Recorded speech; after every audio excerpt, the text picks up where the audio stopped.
The Garden of Growing Things. A fantasy story about loving yourself and growing with care.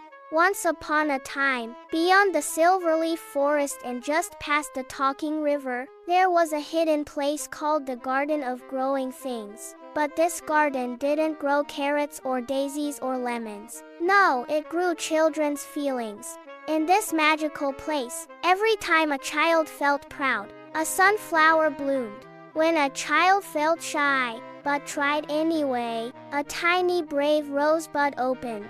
And when someone spoke kindly to themselves, in the mirror a whole vine of sparkling heartberries would grow and shine.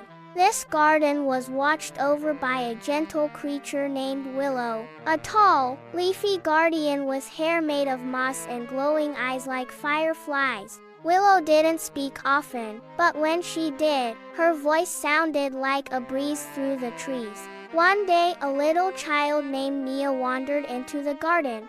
She had freckles, big wandering eyes, and shoes that were always untied. She felt small and unsure.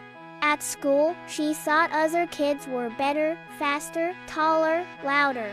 She touched a pale, quiet flower and asked, "Why don't I feel like I'm enough?" The flower drooped. The garden rustled softly. Willow bent down beside her and said, "You are enough. You were enough the day you bloomed.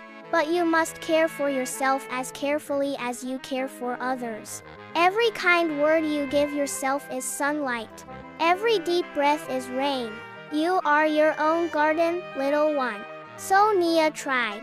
She started watering her thoughts with kindness. When she messed up, she whispered, "That's okay. I'm learning."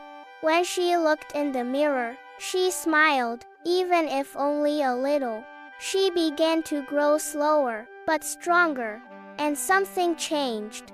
A tree grew beside her with silver leaves strong, steady and full of glowing fruit. Each fruit held a word, brave, curious, kind, still growing. The other children who visited the garden saw the tree and smiled, not because it was the biggest, but because it had grown with care. Years passed. Nia visited often not to fix herself, but to remember her roots. And one day, she brought another child to the garden, a child who also felt unsure. She took their hand and said, "You're not supposed to grow like anyone else. You're supposed to grow like you. And I promise, that's more than enough." Moral of the story. The way you speak to yourself matters. Be kind to your thoughts, patient with your feelings, and gentle with your dreams. Grow slowly, but grow true. Please don't forget to subscribe for more.